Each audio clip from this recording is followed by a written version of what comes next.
Good afternoon. The Finance Minister Enoch Godogwana has made a comment this week that Cadre deployments would kill the National Treasury.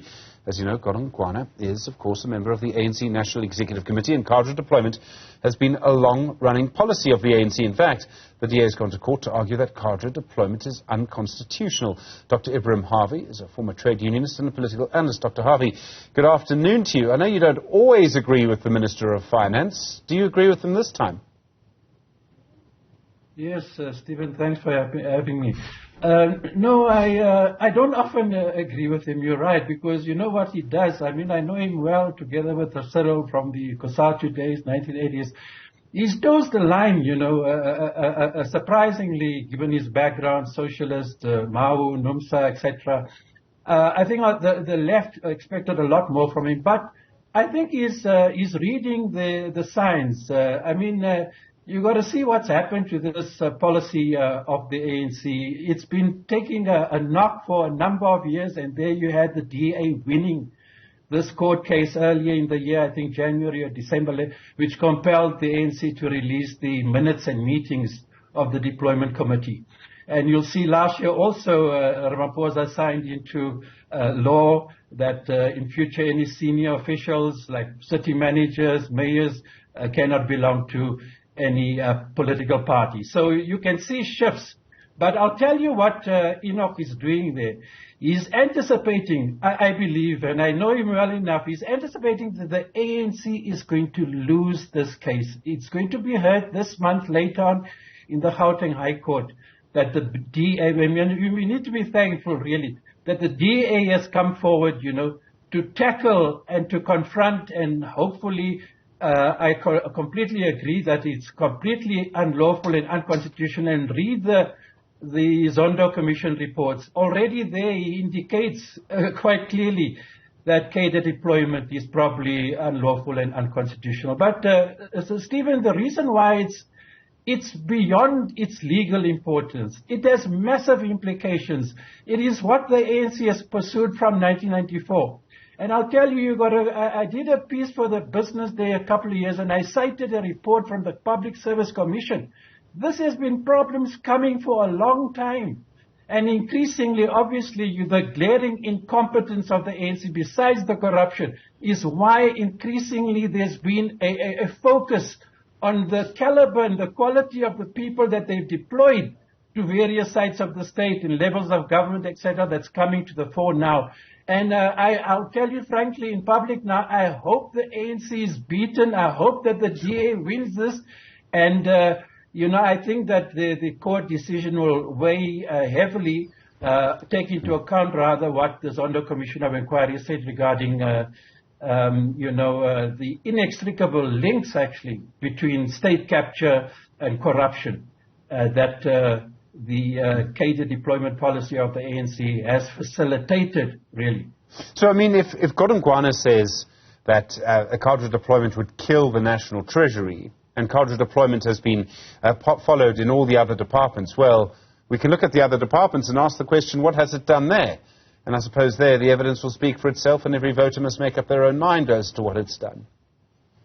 No, I mean, Stephen, if you can study, you know, from 1994, it's never been so bad. I think everything is just happening, you know, in 2024, the elections, going bad for the ANC, and I suspect strongly that they're going to lose this case. But it has massive implications, you know, if indeed the court, finds that it is, and it's declared unlawful and unconstitutional.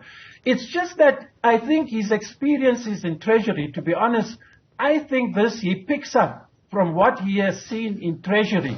It's obviously had resonance, and, you know, in every government department, every level of the state, this has been a very serious problem. And in fact, to be honest with you, I don't think a lot of the corruption in the state and in the SOEs in particular would have taken place if there was not this, policy of the ANC of Cadre deployment. So the links analytically between Cadre deployment and corruption, state corruption, is inextricably interwoven, and it's in the literature, Stephen, if you go and check it out. So it's a big case, this, and I think it's an ominous indicator what Enoch has said. I think he's reflecting increasingly, though he's been brave, really. He stuck his neck out to say, but he's not just speaking of Treasury. I believe he's indicating a growing sentiment in the more progressive wing of the ANC itself. You know, there's been a couple of newspaper reports indicating it's not just a fight against the ANC for Cadre. There are people in the ANC itself who are seeing the serious problems with this policy, and that has increasingly been voicing, disagreement with this. And I think it's begun to get to the top, and that's why Ramaphosa signed last year that in future, no senior officials of government like mayors and city managers will be allowed to belong. So it's beginning to have an effect, Stephen, and we must hope that the court finds in favor of the DA. So, okay, if that is the case, what would happen if, for example, after next year's elections, power changes hands and another party comes in national government? Wouldn't they want to deploy their cadres? I mean, there are big arguments, and different countries do this in different ways, different democracies do this in different ways, as to how you appoint senior officials in government.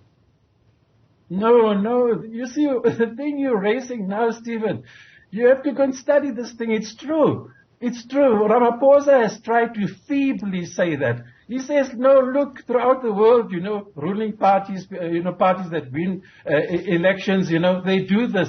And indeed they do that. But let me tell you what's the very big difference, Stephen. And it's been there from 1994. I met members of parliament, ministers who could not write a decent letter or proposal from 1994. I know lots of them, Stephen.